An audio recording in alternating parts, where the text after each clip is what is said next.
Rewmi 24 TV. Bismillah dalen ak jàmm ci xibaar lundi 19 février 2024 Abdoul Mbow fare ci parti bi di APR yëkkati ay cadre rek di dànkaafu ñi nga xamante ne rek ñoom jamono yi dañoo waru ki nga xamante ne rek moom mooy président Macky Sall moom mii di Abdoul Mbow ma ngay wax ne rek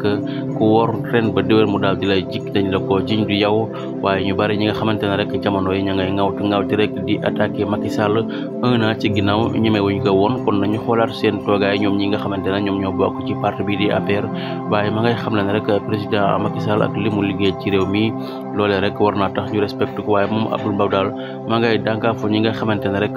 ñoom ñoo fare ci APR jamono yi te walbatiku rek commencé di trahir gi nga xamante ne rek moom mooy président Macky Sall